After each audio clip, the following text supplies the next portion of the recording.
할렐루야, 새날을 주신 하나님을 찬양합니다. 코로나의 엄중한 상황에서도 우리 주님의 평안과 기쁨이 여러분의 삶에 가득하기를 축복하며 7월 13일 화요일 묵상할 말씀은 예레미야 26장 1절로 9절까지입니다. 유다의 왕 요시야의 아들 여호야김이 다스리기 시작한 때에 여호와께로부터 이 말씀이 임하여 이르시되 여호와께서 이와 같이 말씀하시니라. 너는 유다의 성전들에 서서 유다 모든 성읍에서 여호와의 성전에 와서 예배하는 자에게 내가 내게 명령하여 이르게 한 모든 말을 전하되 한마디도 감하지 말라. 그들이 듣고 혹시 각각 그 악한 길에서 돌아오리라. 그리하면 내가 그들의 악행으로 말미암아 그들에게 재앙을 내리려 하던 뜻을 돌이키리라. 너는 그들에게 이와 같이 이르라. 여호와의 말씀에 너희가 나를 순종하지 아니하며 내가 너희 앞에 둔 내 율법을 행하지 아니하며 내가 너희에게 나의 종 선지자들을 꾸준히 보내 그들의 말을 순종하라고 하였으나 너희는 순종하지 아니하였느니라. 내가 이 성전을 실로같이 되게 하고 이 성을 세계 모든 민족의 저주거리가 되게 하리라 하셨느니라. 예레미야가 여호와의 성전에서 이 말을 하매 제사장들과 선지자들과 모든 백성이 듣더라. 예레미야가 여호와께서 명령하신 말씀을 모든 백성에게 전하기를 마침에 제사장들과 선지자들과 모든 백성이 그를 붙잡고 이르되 내가 반드시 죽어야 하리라.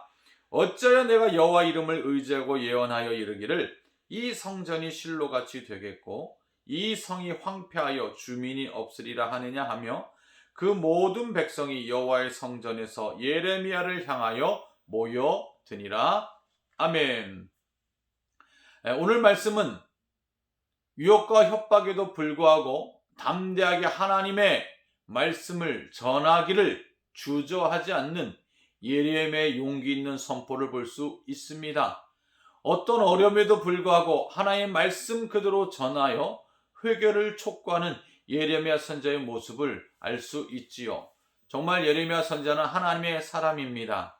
하나님이 하라고 하신 말씀 그대로 가감하지 말라 모든 말을 전하되 한마디도 감하지 말라라는 그 말씀 그대로 유다의 지도자들과 종교 지도자들과 백성들이 듣기 싫어하는 말이라 할지라도 그 말씀을 하나님의 말씀이기에 담대히 선포합니다.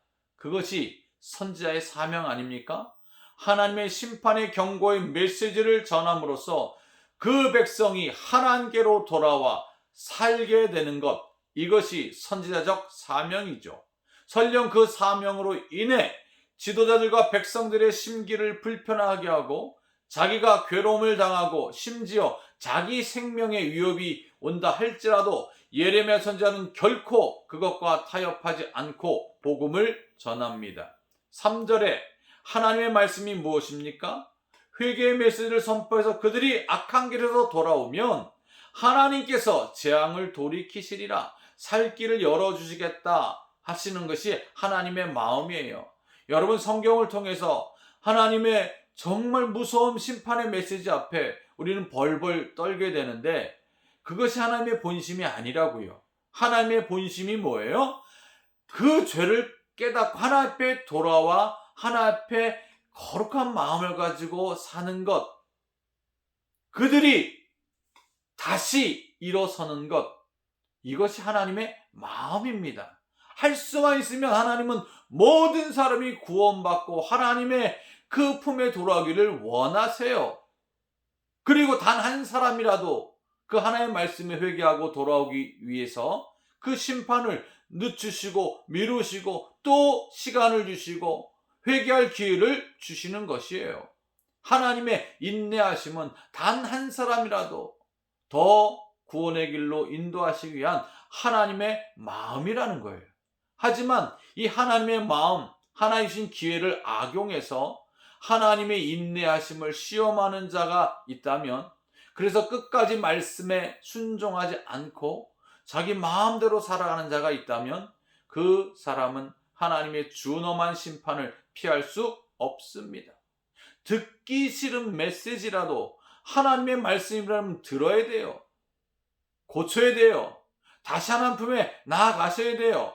회개해야 돼요. 순종해야 돼요. 그래야 살지요. 예레미야 선지자의 메시지의 핵심이 무엇입니까? 6절에 너희들이 하나님의 말씀 듣고 순종하지 아니하면 성전을 실로 같게 하고 예루살렘 성을 여러 모든 민족의 저주거리가 되게 하리라. 이 말씀은요, 유다의 지도자들 또 종교 지도자들 백성들이 듣기에 너무 거북한 말씀이에요. 왜 그렇습니까? 성전, 이스라엘 백성은 성전 중심의 공동체 아닙니까? 하나님을 모셔두고 사는 백성인데 성전이 실로같이 된다. 이 실로는요, 예전에 성막, 하나님의 그 임재하심이 머무는 성막, 그리고 성막 속에 하나님의 법궤를 모셔들었죠. 그런데 그 법궤를 블레셋에 빼앗기고 그 빼앗겼다는 소식을 듣고 엘리 제사장이 그만 비참하게 그 목이 꺾여 죽임을 당합니다. 그 이후로 성막이 있었던 실로는 완전 황폐됐던 땅이 됩니다. 아주 심판의 땅이 되고만 것이죠. 그리고 예루살렘 성은 어떤 성입니까? 평화의 도시라고 불리는 샬롬의 도시 예루살렘은 하나님의 백성이 거하시는 곳이고 그곳에 예루살렘 성 내에 성전이 있습니다. 예루살렘 성전이 있습니다. 그러니 하나님이 함께 하시는 그곳이 세상 모든 민족의 저주거리가 된다? 놀림과 조롱거리가 된다? 도저히 받아들일 수 없는 심판의 내용이죠. 그러니 정말 화가 머리끝까지 난 겁니다. 가만히 둘 수 없습니다. 순종하여 살라고 하나님의 메시지를 그대로 전하는데 이 메시지를 전하니까 가만히 있을 수 없는 거예요. 그래서 그들이 9절에 보니까 몰려듭니다. 왜 몰려듭니까? 예레미야 선지자에게 왜 떼거리로 몰려듭니까? 예레미야 선지자를 해하려고, 그리고 고소 고발전과 예레미야 선지자를 핍박해서 야, 네가 뭔데 하나님의 말씀이라고 빙자해서 우리에게 이 듣기 불편한 이야기를 하느냐, 심판의 메시지를 전하냐 해가지고 예레미야 선지자를 박해하는 거죠. 사랑하는 성도 여러분, 이것이 말씀을 듣는 자의 바른 태도와 반응입니까? 아닙니다. 결코 아닙니다. 사랑하는 성도 여러분, 하나님의 말씀은 내가 취사 선택하는 것이 아닙니다. 하나님의 말씀은 옵션이 아니에요. 그 말씀이 축복의 내용이든 내 죄를 깨닫게 하는 경고의 메시지든 하나님의 말씀은 하나님의 말씀 그대로 듣고 순종해야 될 말씀이지 내가 취사 선택하고 어떤 초이스의 어떤 한 종류가 아닙니다. 사지선다, 오지선다 중에 하나가 아닙니다. 하나님의 말씀을 듣고 순종하셔야죠.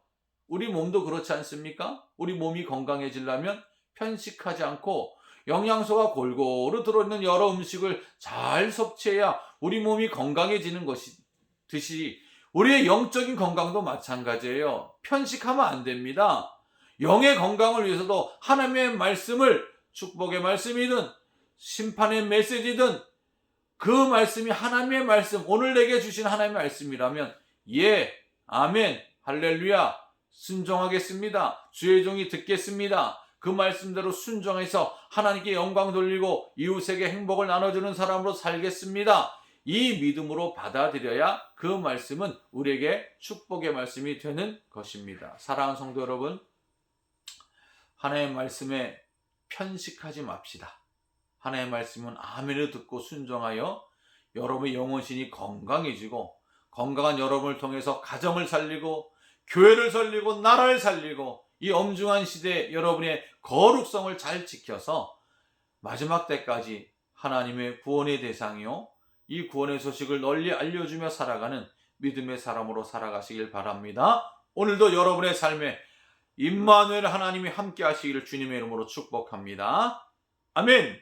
기도합니다. 하나님 아버지, 하나님의 말씀이라면 아멘으로 순종하여 영광 돌리게 하시고 그 길이 복된 길임을 알게 하여 주시옵소서.